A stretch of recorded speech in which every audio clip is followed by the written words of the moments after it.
O mercado adora um boom, mas o mercado também tem memória curta e muitas vezes confunde inovação com bolha. No setor de mercados autônomos, vimos marcas surgirem como foguetes e sumirem com a mesma velocidade. Para o investidor, fica a dúvida: esse modelo é sólido ou é apenas uma conveniência passageira de condomínio? Para responder isso, não bastam promessas. É preciso olhar para quem sobreviveu, aprendeu e escalou com dados. Daniel Santana conhece o peso dessa dúvida melhor do que ninguém. Ele fundou 11 empresas e viu 8 delas ficarem pelo caminho. Mas foram exatamente esses erros que construíram a base da Pegou Market.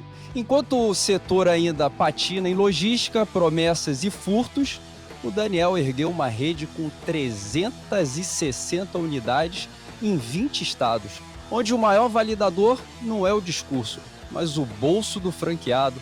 E na Pegou, quem abre a primeira loja, abre a segunda e a terceira em tempo recorde.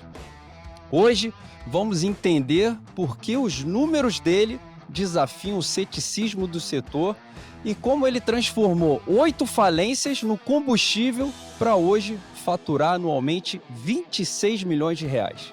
Daniel, o mercado está na escuta. Seja muito bem-vindo ao Marketing Motion.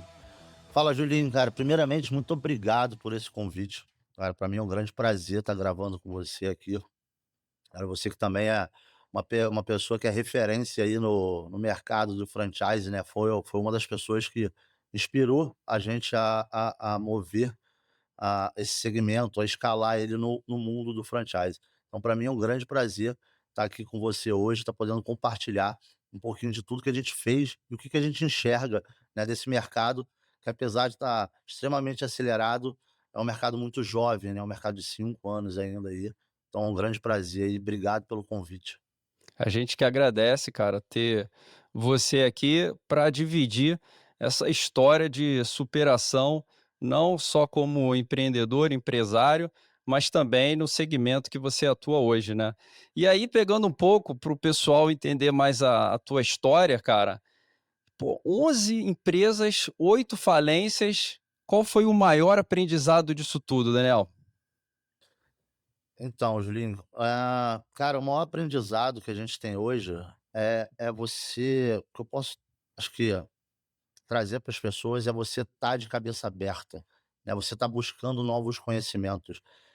Quando a gente fala dessas 8 falências, assim, para quem não conhece a minha história, né, eu na verdade eu comecei entregando fita de locadora, eu era entregador de fita VHS, né, e a gente tinha que buscar a fita, rebobinar, então isso e daí eu dali eu me descobri depois no momento de venda e fui montando as minhas empresas e todas essas falências para mim, né, todas essas empresas que acabaram quebrando, elas não quebraram porque elas não tinham capacidade, elas não eram sustentáveis.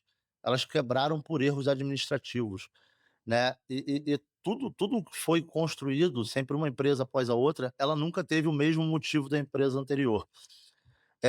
A gente veio de uma época, quando eu montei essas empresas, né, que foi ao longo aí de uma trajetória de 20 anos, onde a gente tinha menos acesso às informações, né, a gente tinha menos Sem acesso à dúvida. internet, a gente tinha menos acesso às pessoas importantes, então, se você quisesse fazer um curso, era tudo muito caro, tinha que ser deslocado. Então, era difícil hoje a gente ter isso aqui, a gente bater um papo, a gente gravar um podcast, a gente escutar, né, uma boa notícia na internet, esse conhecimento ele era muito difícil. Então, o meu conhecimento ele foi basicamente na prática. Então foi vivendo, aprendendo, errando, corrigindo, melhorando, testando, né, até aonde a gente, eh, acertou nas outras empresas ou outra agência de publicidade que eu tive, que eu fiz um exit dela, e dali a gente entendeu que a gente tinha uma máquina para sustentar uma operação e que a gente tinha que sempre que absorver novos conhecimentos de evolução, né, porque uma das coisas que mais mata a empresa no Brasil hoje é o comodismo, né, a empresa ficar estagnada, visto que a gente está numa era que a gente se atualiza hoje, às vezes em 24 horas uma tecnologia muda, então, não se pode hoje ter essa comodidade. Hoje isso é o que mais mata e é o pilar hoje dentro da nossa companhia, dentro da nossa holding, a gente nunca pode estar parado, tem que estar sempre em movimento, né? Se está tudo certo, se está tudo bem, tem alguma coisa errada, porque não existe hoje no mundo de empreendedorismo estar tudo certo. Está sempre tendo alguma coisa a melhorar, alguma coisa a se fazer. Ainda mais nesse mundo de tanta inovação, né. Há 6 meses o ChatGPT era novidade, hoje ele já, passa ali a ser a segunda, terceira opção de inteligência artificial. Aí, há uma semana eles trouxeram uma atualização que já é agora o mais buscado de novo. Então se as empresas elas não têm essa preocupação, né, Daniel, de tá olhando, tá revisitando, tá conhecendo o consumidor, elas vão ficando obsoletas e sem atratividade. Porque hoje eu acho, como você colocou muito bem, ser atrativo para o consumidor, gera fluxo, e ao gerar fluxo você gera receita, e quando você faz uma lupa para o franchise, você gerando receita para o teu ponto de venda, o teu franqueado ele está botando dinheiro no bolso. No teu segmento, de mercados autônomos, a gente pegou ali uma pandemia e que isso virou uma novidade como conveniência. Hoje já não é uma oportunidade, tem um cantinho aí no teu condomínio para a gente colocar um mercadinho, não precisa trabalhar ninguém. Hoje é muito mais estruturado, né. Como é que é esse D1 para você identificar se aquele condomínio tem uma viabilidade mercadológica para o teu franqueado ganhar dinheiro? Legal, assim, é exatamente isso, né, esse segmento ele surgiu no Brasil na pandemia, né, lá em 2020, algumas empresas que trabalhavam com vending machines fizeram um upgrade ali, melhoraram. Começou-se com um negócio até muito pequeno, voltado para você ter ali uma bebida alcoólica, um produto para churrasco, um produto de limpeza. Então as empresas lá em 2020 tinham cerca de, hã, 50, 100 SKUs, contra hoje a gente chega a ter loja dentro de condomínio com 3.000 SKUs, né, quase que um mercado de bairro dentro do próprio condomínio. Eh, e o que que a gente vê, né, quando a gente olha para a viabilidade para um franqueado? Hoje a primeira avaliação é a linha de corte por quantidade de apartamento que existe dentro do condomínio. Não importa se é classe A, B, C, D, eh, até porque o mix ele é personalizado condomínio a condomínio. Mas o que Isso é importa para a gente interessante. hoje é a quantidade de apartamentos. Então, assim, um condomínio, que tenha menos de 100 unidades, ele não é viável. "Ah, Daniel, você não abre de jeito nenhum?" Falei: "Não, aí a gente tem uma segunda pesquisa. Se tem mercado próximo, se não tem, como é que eu" faz um estudo dentro do condomínio, qual é a necessidade dos moradores.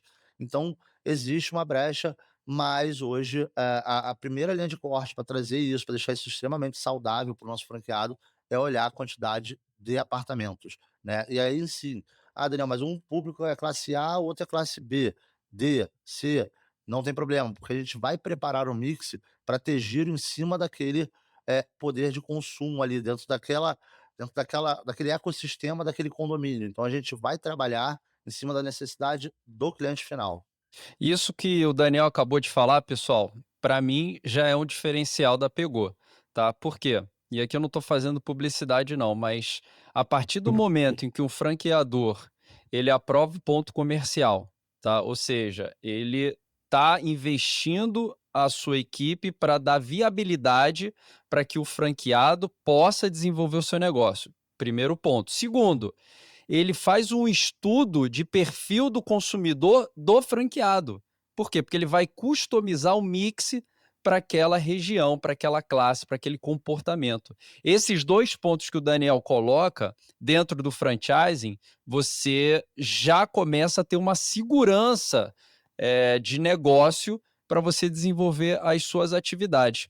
O Daniel, tem um autor que eu gosto muito, cara, que se chama Dan Ariely. E ele tem um livro que fala a mais pura verdade sobre a desonestidade. E a conclusão desse livro, ele fala que todos nós, seres humanos, tá, somos pessoas desonestas.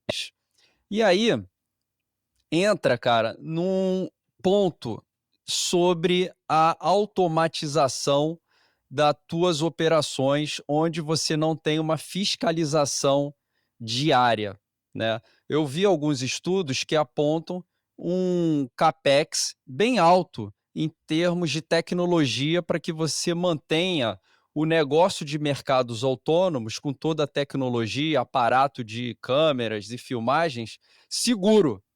Como é que você tem visto a mudança desse comportamento das pessoas que entram nos estabelecimentos e acabam furtando produtos? Então, referente a essa tecnologia, né, do CAPS caro, isso foi uma tecnologia feita lá fora. A gente lá na época também a gente, chegou a cogitar trazer eles, só que era tudo um protótipo. O que que a gente entendeu, Júlio, quando a gente montou, né, pegou, assim, cara, quando a gente veio para o varejo automatizado, e aí a gente entra num momento que, assim, ó, hoje eu sou classificado como uma retail tech.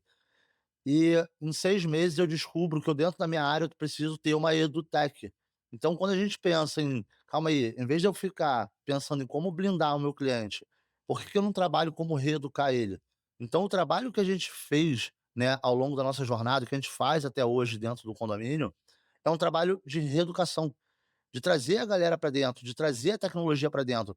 Eu tenho uma cena na minha cabeça que, assim, para mim foi a coisa mais fantástica do mundo, foi quando eu decidi montar um mercado num condomínio Minha Casa Minha Vida. Era um condomínio muito populoso, e aí eu tinha um grande medo sobre isso. Muita gente, loja aberta, eu não utilizava reconhecimento facial nessa época, e por incrível que pareça, esse condomínio é o condomínio que menos me dá dor de cabeça com essa relação a perdas. O brilho nos olhos das pessoas de poderem ter acesso a um totem, a um meio de pagamento, a uma infra digital, coisa que eles só tinham visto pela internet, coisa que eles só tinham visto fora do país, me mostrou que era muito mais fácil eu trazer meu cliente para perto, do que eu ficar tentando blindar só via tecnologia. Ah, trava uma porta, faz isso, faz um bloqueio de segurança. Eh, Quando eu entendi que o meu maior fiscal dentro do condomínio era o próprio morador, porque se tem um alto índice de furto, esse mercado sai dali, se sai dali, o outro morador perde, e quando você reeduca ele, ele vira meu maior fiscal, ele manda mensagem para minha empresa hoje para falar: "Ó, eu acho que o morador do apartamento tal, ele não pagou, você consegue conferir nas câmeras?". Então, essa mudança de pensamento me ajudou muito a ter esse controle de furto. Eu digo que hoje o que acontece é que eu não tenho um alto índice de pessoas, fazendo esse furto. Eu tenho poucas pessoas que acabam excedendo no valor, mas hoje a gente recupera quase 85% de tudo que é perdido dentro de uma loja. Cara, é incrível também essa tua preocupação em educar as pessoas, né? Muitas vezes a gente quer a solução e bate cabeça e acha que a tecnologia, ou então botar o contrato na mesa, ou então acionar a segurança é a solução. E você foi por um caminho inverso que mostra que as pessoas podem sim contribuir umas com as outras e seguir a pauta, do que é o correto, do que é a honestidade, né? Um dos pontos, o Daniel, que eu vejo, cara, eu passo isso também nas minhas empresas, acho que o Brasil todo passa por esse desafio, tá na logística, operação logística, cara. É muito difícil você ter uma operação logística que seja lucrativa e, ao mesmo tempo, olhando para o lado de quem, contrata o serviço da operação logística, tem custos altos e não, a conta não fecha. O insumo ele fica, inviável, o teu custo ali no final, o CMV ele extrapola os limites, a tua margem de contribuição, vai embora e o varejista, né, o empresário, ele não vê lucro. Por outro lado, como eu falei, o operador logístico precisa ter lucro, e aí ele bota um percentual ali, uma gordura para ele também poder sobreviver e ter a lucratividade. Logística hoje é um desafio para o teu negócio ou você também encontrou solução tecnológica ou de estrutural para atender os teus franqueados? Então, hoje como é que funciona, né, a parte logística dos meus franqueados? Hoje a gente acaba que a gente tem contrato com quase todas as indústrias a nível nacional. Então, o meu franqueado ali com uma loja ou com 10 lojas, não importa, ele tem ali a Coca-Cola entregando onde seria o CD dele. Muitas das vezes, esse CD hoje nas 2, 3 primeiras lojas, ele faz na própria casa dele para ter uma economia. Então, a questão logística, o maior trabalho do meu franqueado hoje é separar o estoque que está ali no CD dele, no escritório ou na residência, e abastecer a loja. Mas todos esses pedidos, eles fazem direto da indústria. Exceto em algumas regiões, que aí é mais complexo, a gente tem parceria com algumas distribuidoras que fazem isso. A gente tem uma diferença no markup, né, ali um pouquinho diferente do mercado tradicional, são 2 diferenças, desculpa, deixa eu voltar um pouquinho atrás.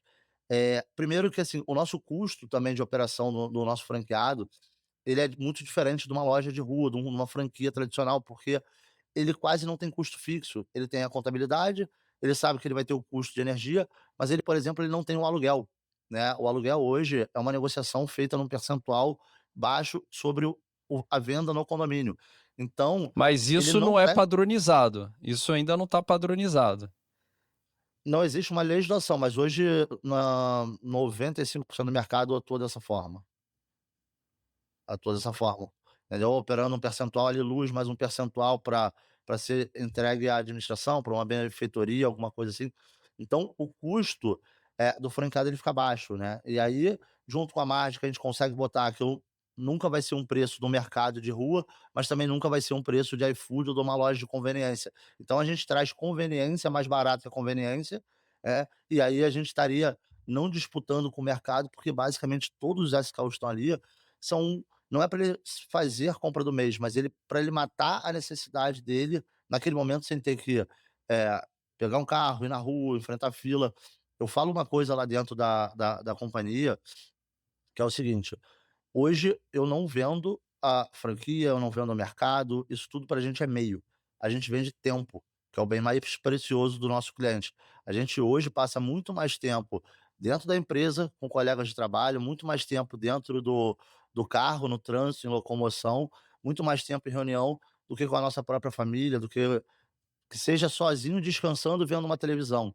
Então, quando a gente, estrutura essa operação, onde quando a gente decide ter um mix com 1.000, 2.000 SKUs dentro de um condomínio, é que a gente quer dar tempo ao nosso cliente, para ele não precisar sair de casa. Então, em cima de todas as análises, em cima de todas as tecnologias que a gente tem para precificar, a gente consegue fazer um alto giro e uma coisa que quando o cliente bota na ponta final: "Ah, eu vou comprar na Pegou, ou eu vou pegar meu carro e ir para um mercado na rua", essa conta não faz sentido se ele botar tempo, combustível, desgaste, risco. Então a gente olha muito em cima disso.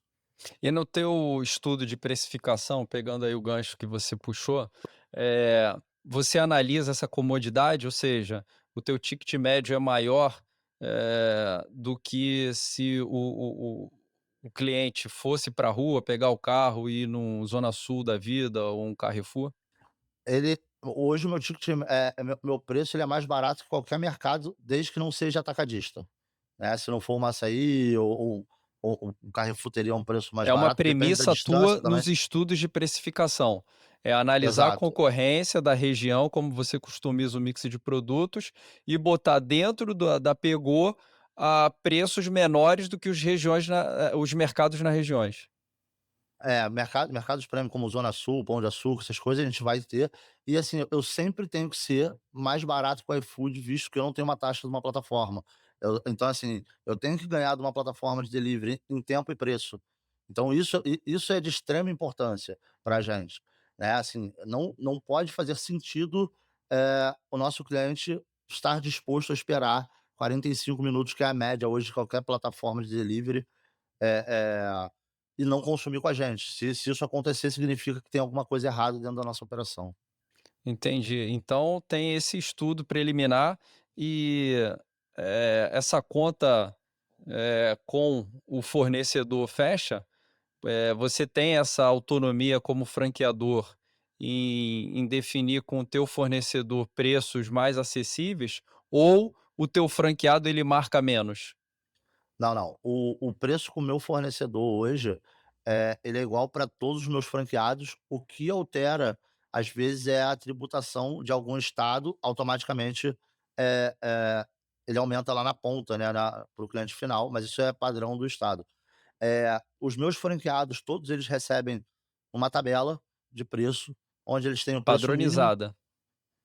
Na verdade, a gente dá um pouco de liberdade, a gente faz preço mínimo, dá o preço sugerido para eles e dá um preço máximo, um teto, que ele nunca pode passar daquilo, senão ele extrapola qualquer estudo que a gente tenha, né. Então, normalmente, hoje, a maioria da rede trabalha com preço sugerido, um ou outro que já está no lucro real, ele fica ali entre o sugerido para o mínimo, porque faz sentido para ele por questão, de créditos tributários, outras coisas, então ele consegue ser um pouco mais agressivo. Cara, lucro real, cara. Uma micro franquia no lucro real. Hoje para mercado, quando você trabalha com rede de supermercado, acima de 100.000 já vale a pena você estar no lucro real. Apesar de eu ter hoje franqueado que já estourou, né, eu tenho gente hoje fazendo quase 7 milhões ano aí, É porque então tem mais de uma operação. tem mais de uma, tem Aí mais de o uma. simples ele estoura para os 4.800.000, ele estoura, né. E aí Exatamente, não compensa ele estar no simples, ele parte para o presumido ou para o real, né. exato. Legal. Deixa eu falar agora aqui, o Daniel, entrar num ponto que, eu acho delicado para esse segmento. Vamos lá, a gente tem o mercado autônomo, identifica um condomínio dentro das premissas, né, aí eu estou falando no segmento total. Existe vamos botar entre aspas, um legislador que autoriza a tua entrada ou não, que é a pessoa do síndico, né. Geralmente a gente sabe que os síndicos, eles têm as suas, premissas, né, tem, os seus controles. Ele foi nomeado pelos condôminos para poder exercer um mandato em prol dos condôminos, né. Mas muitas vezes existe essa negociação que ela não é, assim, tão equilibrada, né. Vou te dar um ponto. Hoje, um franqueado, para ele ter a sua segurança jurídica, do investimento que ele aporta, e aí eu estou falando de mais de 95% do franchising do varejo, ele precisa ter um contrato de locação de 60 meses. Por quê? Porque isso garante a ele o direito à renovatória, né? Ou seja, chegou ali 6 meses antes do término dos 60 meses, ele entra com uma ação renovatória e consegue renovar o contrato dele, caso ele não renove antes numa situação extrajudicial, né. E o condomínio, na sua grande maioria, não proporciona um contrato de 60 meses. Como é que vocês estão atuando para dar essa segurança para o franqueado, vide o investimento que ele faz para ter o retorno dele? Tá, vamos lá. São 2 pontos aqui, né, que é até bom a gente esclarecer para as pessoas, assim, ó. Existe um motivo do condomínio ele não fazer o contrato comercial, né. Primeiro que o único condomínio que poderia fazer isso é o que teria, uma área destinada comercialmente ali dentro, como bares, restaurantes, então ele já teria esse fim, eh no estatuto deles. Hoje, a maioria dos condomínios não tem isso. Ah, e é o outro ponto, né, quando a gente entra, nenhum síndico, ele pode assinar um contrato maior que a candidatura dele. Então, normalmente, a candidatura de um síndico ali, ó, quando ele assume, é de 2 a 3 anos, então ele só pode assinar um contrato de 24 a 36 meses. Como que a gente dá a garantia hoje para o nosso franqueado? O nosso payback ele é um pouco menor do que uma franquia tradicional. Então, assim, hoje a gente está com média de payback hoje na rede em 10 meses e meio.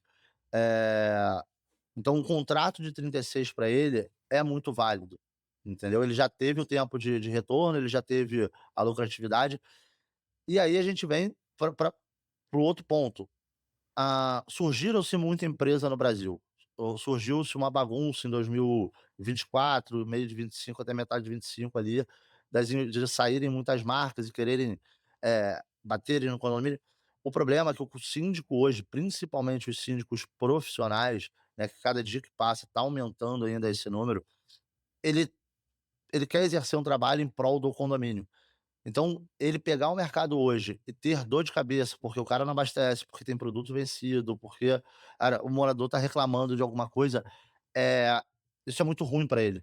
Então hoje a gente passa por um momento no segmento, que o segmento ele se abriu muito, né, chegamos a ter 322 marcas nesse segmento, só que hoje ele volta a se afunilar com as marcas, cara, que estão fazendo Hoje um a gente está trabalho. falando de quantas marcas, Daniel? No segmento de 300 mercado ainda. autônomo? Quantas? 300, 300. 300. É. A gente esse ano é um ano de muita consolidação, tem muita marca se juntando também, fundindo, comprando as menores, porque as menores elas foram perdendo muita força por essa questão, por não ter poder de compra, por não entender a logística de abastecimento. Então assim, toda vez que eu falo, né, com as pessoas sobre esse segmento, inclusive eu falei agora recente numa live, foi uma live totalmente aberta, até para quem quisesse montar uma marca própria, né, e a gente fala muito sobre isso, assim, sobre o que que uma franquia ela arrisca, ela bota na frente para te proporcionar uma oportunidade, e todos os dias você vai ter querendo fazer isso sozinho, né. Então não tem problema você querer fazer sozinho, mas você tem que estar disposto a investir muito mais que você investiria hoje numa taxa de franquia. Então, hoje a gente traz muito até esse nível de conscientização. Então se a pessoa quiser fazer sozinho, legal, faz parte, eh, mas é difícil. Para você chegar hoje, eh, principalmente nas capitais hoje, se eu pegar Rio e São Paulo, o mercado está muito fechado para meia dúzia de marca. É difícil você montar hoje uma marca e conseguir entrar, porque o condomínio ele não vai te dar abertura, e os condomínios hoje, eles já vêm pedindo carta de recomendação. Você tem que ter um mínimo de condomínio, você precisa ter referência. Então, os próprios condomínios, eles mudaram hoje a forma de avaliar as marcas. Essa estruturação das empresas indo para o franchise ou se tornando redes, com suporte, isso sempre vai atrair, investidores e também os locadores para que possam oferecer um serviço melhor para os seus clientes, né.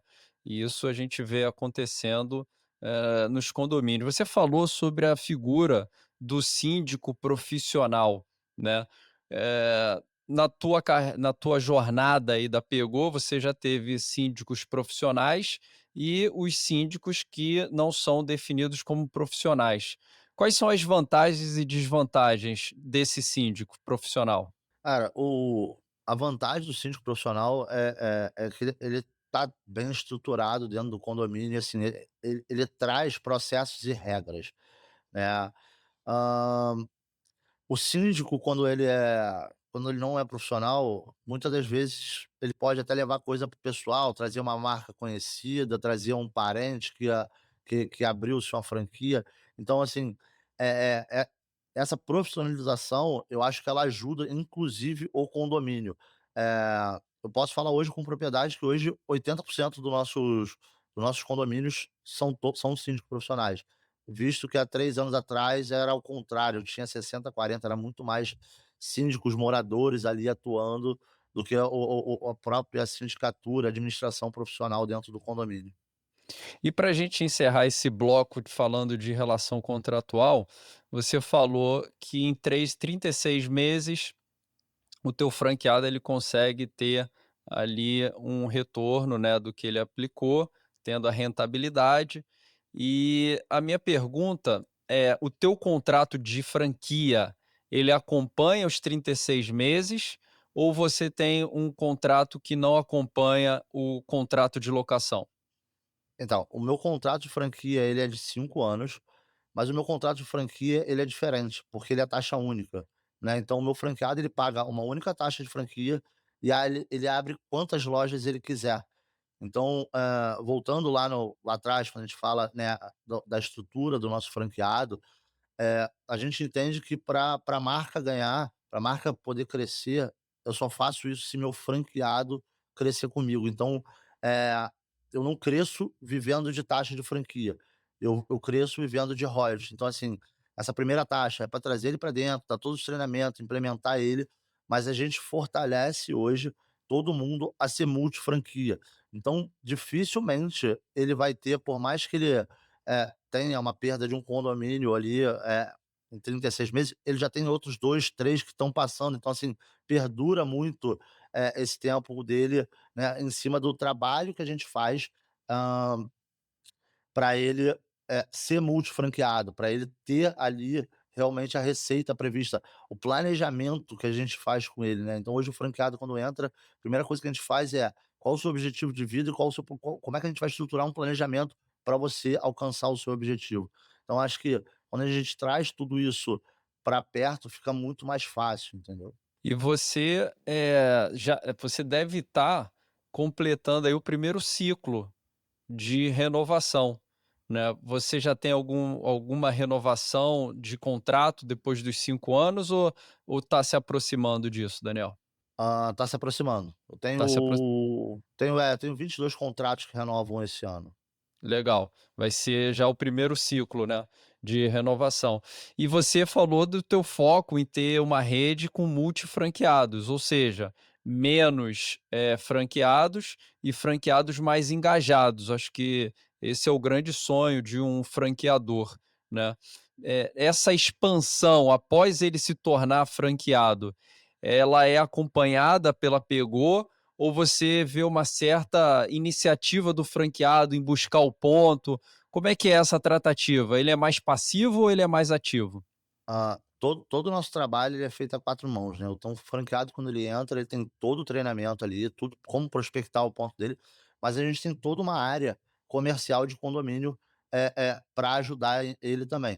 Além das indicações, toda vez que a gente recebe, uma indicação de um próprio síndico, a gente faz um trabalho ativo também de novos pontos, a gente vai direcionando, para o franqueado mais próximo. Além das parcerias, né, um ponto que a gente não tocou construtoras, por exemplo, hoje eu sou um parceiro da construtora Cirela, então todos os empreendimentos dele já nascem com a Pegou. Tudo que é linha Vivaz e Livre, já nasce com o meu mercado, eu já tenho um contrato, independente da administração que entre ali, a gente já está dentro dessa operação. Como eles, eu tenho algumas outras construtoras. E a gente bate num ponto muito interessante, ô Júlio, que assim, a gente fala-se muito de condomínios, né, o leque de oportunidade no mercado autônomo, ele cresceu muito, então hoje a gente atende academias, empresas, indústrias, shopping center, a gente tem loja na rua, hoje já se tem loja em rua 100% automatizada, já é uma tendência, então o mercado ele também criou, eh eh, outras oportunidades e outras necessidades nesse tempo. No teu estudo tecnológico, a gente entrando agora para a gente dividir esse tema, que eu acho que, vai ser bem interessante. A Amazon Go inspirou vocês muito nesse desenvolvimento de tecnologia? Sim, cara, a Amazon Go, na verdade, foi aonde eu me baseei, né, foi na pandemia quando eu dei de frente com esse projeto deles, assim, eu achei fantástico e era uma tecnologia, né, que era muito cara, era inviável a vinda deles para o Brasil, que aí seria, assim, na teoria, uma tecnologia muito segura ali, versus o que a gente criou, adaptou e teve que fazer essa readaptação de EduTech. Eh só que é o que eu falo, a gente fez até agora uma matéria falando sobre o que a Amazon fez, né, e até o encerramento da operação dela ali. A Amazon é uma empresa de tecnologia. Ela fez um negócio fantástico numa era um pouco menos desenvolvida. Ela solta agora para 26 e 27 uma nova tecnologia ajudando a fazer essas automações, né. Hoje para operar a estrutura que ela tinha de retaguarda, para operar uma loja da Amazon Go de desenvolvedores que precisava ali, na pandemia, 5 anos atrás, bem recente, era muito grande. Então apesar da loja não ter funcionário, aquele custo de desenvolvimento não estava sendo viável para manter essa operação. Então eles preferiram dar um passo atrás e voltar a acelerar a tecnologia no formato que vem acontecendo. E isso, com certeza, foi uma inspiração pra gente. Eu acho que hoje não tem mais espaço, principalmente no nosso segmento do varejo automatizado, pra sistemas de produtos de prateleira. Então você pega um sistema que ele é igual para todo mundo. Por isso que a gente até desenvolveu, né, a gente abriu toda uma área de tecnologia, então assim, a gente está desenvolvendo muita solução própria até porque a gente precisa estar conectado com o nosso cliente, a gente precisa estar trazendo uma experiência para ele diferenciada. Então a gente trabalha muito em cima disso. A Amazon ela sempre fez isso, né, eu estudo a Amazon há mais de 10 anos, pela agência que eu tive. Então a gente trouxe um pouco do que a Amazon era de tecnologia, e hoje lá dentro da companhia a gente trouxe um pouco do que o Google foi ali para os colaboradores. É outra empresa que, assim, eu conheci, eu sou apaixonado por eles, então eu tentei trazer isso, né, para a gente poder ter uma equipe engajada e poder automaticamente replicar isso para o nosso franqueado, para o nosso cliente final. Você disse que hoje a Pegou, ela se preocupa muito em otimizar o tempo do cliente, né, visto o quanto que a gente desperdiça ou investe o nosso tempo em outras demandas. Eh, com essa inspiração da Amazon, você também tem uma veia tecnológica. O que que a Pegou, ela tem de tecnologia realmente robusta que causa essa experiência que todo mundo fala para o cliente, para o consumidor, no ponto de venda? Qual é o diferencial tecnológico do teu negócio? Vamos lá, hoje na captura de ponto, né, a gente tem ali, os dados, a gente tem o nosso clube aonde, a gente consegue absorver a informação de todos os nossos clientes na ponta final. Na nossa retaguarda, a gente tem um BI de análise de comportamento dele, de tudo que ele faz. Então, toda vez que a gente identifica e que a gente quer fazer alguma ação para aquele cliente específico, a gente traz isso já produzido e ativamente direto para ele. Hoje isso ainda é, apesar de automatizado, uma forma manual, via colaborador. Está saindo agora em julho, agosto, a V2 do nosso sistema, onde isso passa a ser 100% automatizado, onde no seu aplicativo, o seu agente de IA, ele diz: "Ô Júlio, você compra 1 quilo de café a cada 15 dias". No 13º dia, ele vem e te alerta: "Bom dia, Júlio, ó, seu estoque de café tá acabando, estamos com promoção do café, mas se tu comprar o café, o leite, isso, você ainda tem um combinado. Quer que eu entregue na tua casa ou você quer pegar no mercado?". Então a gente está indo para esse nível, de tecnologia e de comunicação com o nosso cliente final. Ah, um outro ponto que a gente fez, a gente não tocou, quando eu falo em comodidade e tempo, dependendo do condomínio, a gente produziu delivery dentro do próprio condomínio. Condomínios muito grandes, identificamos que o perfil tinha muito idoso, tinha muito trabalho home office, e a gente também botou ali uma operação, híbrida, né, que a gente chama, que a gente bota uma pessoa para fazer o delivery dentro do próprio condomínio. Interessante. Essa customização ela vai ao encontro do que você prega, né, de otimizar o tempo do teu cliente, né. E tecnologia hoje, ela precisa ser o diferencial no teu segmento como qualquer outro.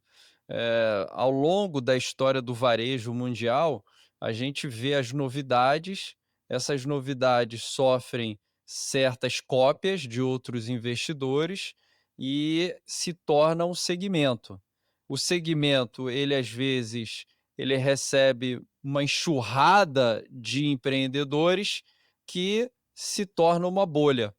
Hoje, você falou um pouco mais cedo que vem diminuindo aí, teve uma mortalidade de marcas quase em 10% nesses últimos anos. O mercado autônomo ainda é um segmento que tem expansão ou ele virou uma bolha? O mercado ele tem muita expansão, tá, eu vou tipo, assim, só para você entender, eu sou um dos fundadores e conselheiros da ABMA, que é a Associação Brasileira de Mercados Autônomos. Eh, hoje estamos falando que a gente tem 32.000 PDVs espalhados pelo Brasil, tá, Abertos eh, ou abertos, possi funcionando, abe PDVs que funcionando. você fala de condomínio. Condomínio ou empresas, né, 32.000 lojas, de mercados autônomos hoje operando dentro do Brasil. Só de condomínio, viável, que estaria ali dentro daquela linha de corte que eu falei no início, temos 400.000 condomínios no Brasil, fora academia, fora shopping center, fora indústria, fora a construção civil no Brasil, que ainda é muito acelerada. Então, assim, quando a gente fala, de bolha, a gente ainda está do mercado endereçável, a gente ainda está muito pouco. A gente está batendo ali, está chegando aos 10% do mercado endereçável, né, fora todo o crescimento que ainda tem e as outras verticais que estão se abrindo. Então tem muito espaço. O problema é que as pessoas, elas acabam olhando para um bairro, para uma cidade, para um estado, e aí sim, você pode ter ali no centro de São Paulo, tá sobrecarregado, ou você pega Barra e Recreio no Rio de Janeiro, tá sobrecarregado, e dificilmente um condomínio não vai ter um mercado. E um outro ponto que, assim, que a gente entende que o segmento ele não tem como virar uma bolha, é pós-consolidação, e visto que todas as construtoras hoje já fazem o projeto já desenvolve o projeto, separando o espaço para o mercado autônomo. Então isso já é uma tendência dentro das incorporadoras, das construtoras. Então isso abre muito, para mostrar a força que o segmento ganhou, né, no Brasil como um todo.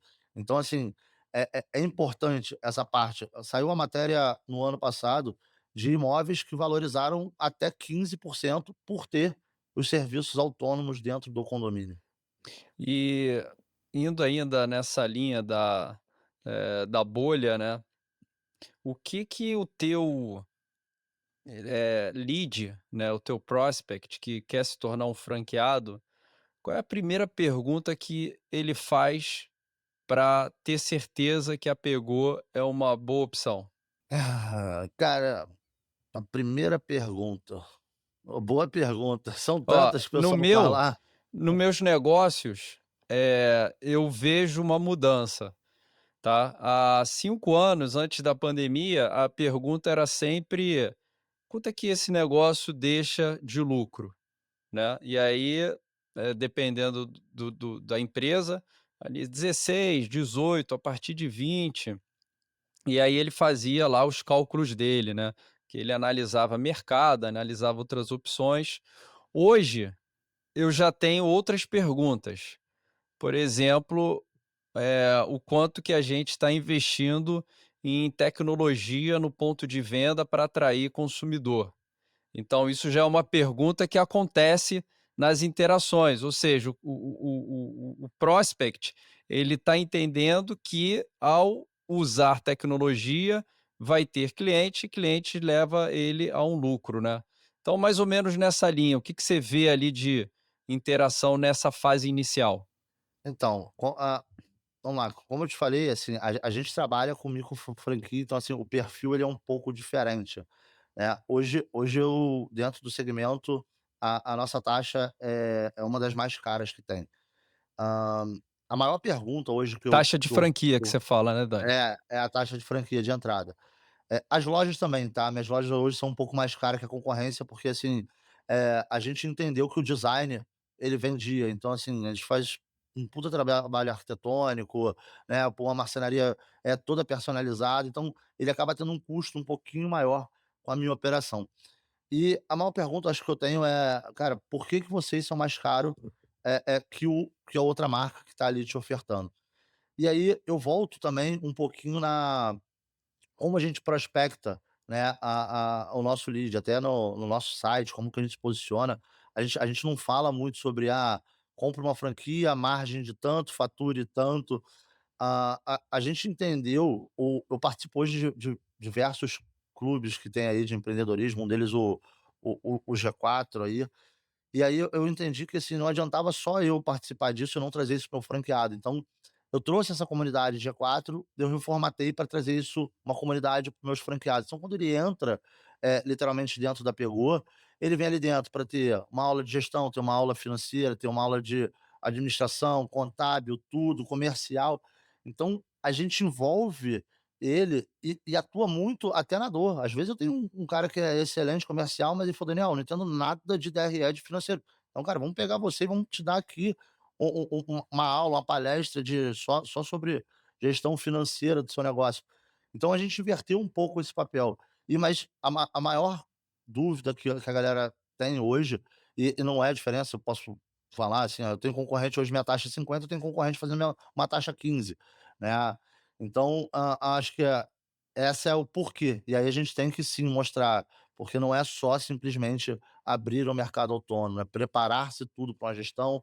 A gente é a única empresa do segmento que faz inauguração presencial, então não importa se é lá em Belém do Pará, eu tenho uma equipe disponível para ir, para dar o treinamento presencial a meus franqueados. Mas hoje, eu já tive muito essa pergunta: "Ah, mas qual é o retorno em cima do investimento?", eh, a margem de lucro final, mas hoje é o porquê que a gente é tão mais caro. E aí, hoje o maior vendedor da Pegou é o meu próprio franqueado, né, que a gente pega a lista, pega a COF, cara, seleciona a dedo para qual que você quer ligar e faz uma pesquisa com o meu franqueado.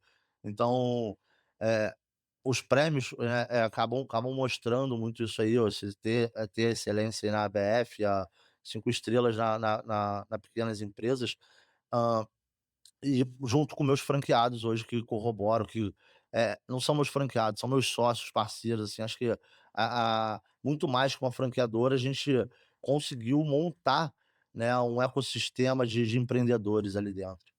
Ô Daniel, o que que você, eh, gostaria que o teu franqueado, né, nesse primeiro momento de decisão, não passasse no teu negócio como franqueado? O que que o mercado, o segmento de mercados autônomos provoca de prejuízo ou de descontentamento desse franqueado, né, no segmento, e o que que você não vai oferecer para ele pra nessa linha de, tristeza e descontentamento? Cara, a pior coisa que tem, ô Júlio, eu acho que não é só para franqueado, acho que é para qualquer pessoa, é a frustração, né. Então, assim, uma coisa que eu sou bem claro, nas lives e eu trabalho muito forte com meus vendedores para passar esse franqueado, é mostrar para eles que, assim, ó, não é fácil, não tem um dinheiro que cai do céu. A concorrência, elas falam muito isso: "Ah, você vai abrir um mercado, tu vai ganhar dinheiro 24 horas por dia dormindo, você vai abastecer a sua loja 2, 3 vezes no máximo por semana", e cara, eu contorce meu pâncreas quando eu escuto um franqueado falar isso. Eu falei: "Cara, não é nada disso, tu vai trabalhar muito, sim, você tem a possibilidade de ganhar dinheiro, franquia não é garantia de sucesso, o sucesso, ele depende do seu esforço.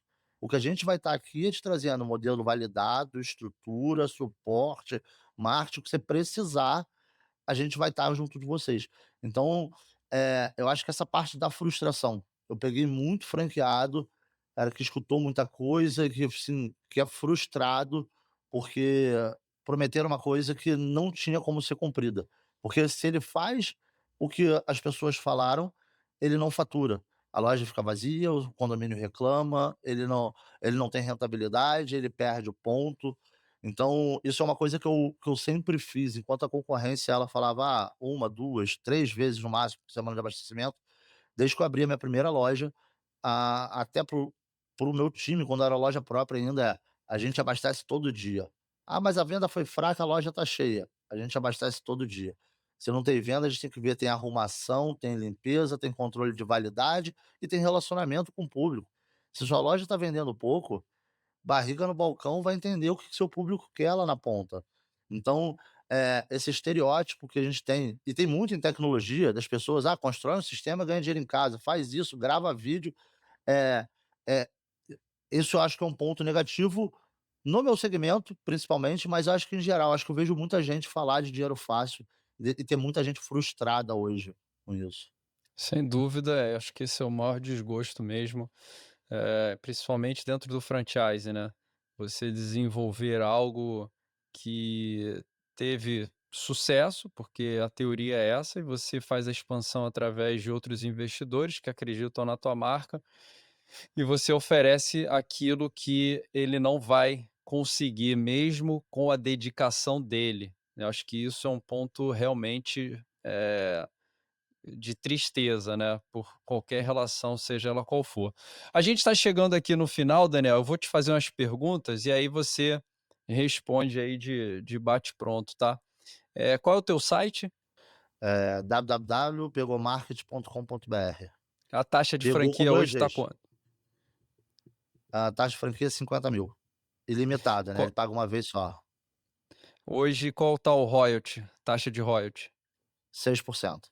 Vocês têm publicidade? Não, O sistema é padronizado?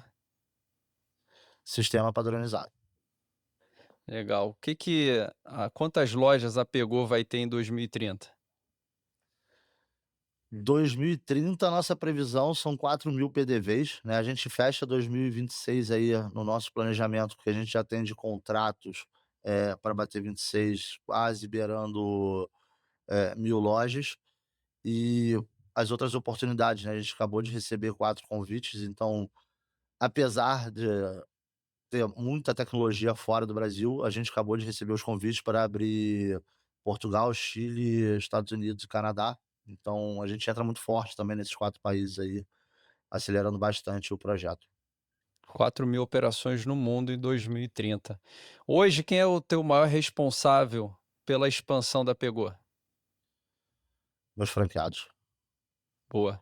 Daniel, prazerzaço ter falado contigo. Acho que você deu aqui insights não só para quem está querendo investir no teu segmento, mas também para os empreendedores que querem ter um negócio próprio, querem experimentar essa autonomia.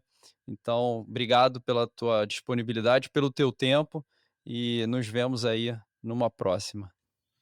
Obrigado você, Julinho, obrigado todo mundo aí, cara, foi um grande prazer. Nem vi a hora passar, para mim tinha 15 minutos de papo só. É sempre bom quando a gente tá entre amigos, assim, com papo, cara, de alto nível. Obrigado por esse convite e ter dado esse espaço para a gente poder compartilhar um pouquinho sobre o segmento. Esse foi mais um Marketing Motion na Rádio Nova Paradiso 89,5 FM. O mundo dos negócios tem muito mais história e a gente vai estar aqui para contar. Nos vemos por aí.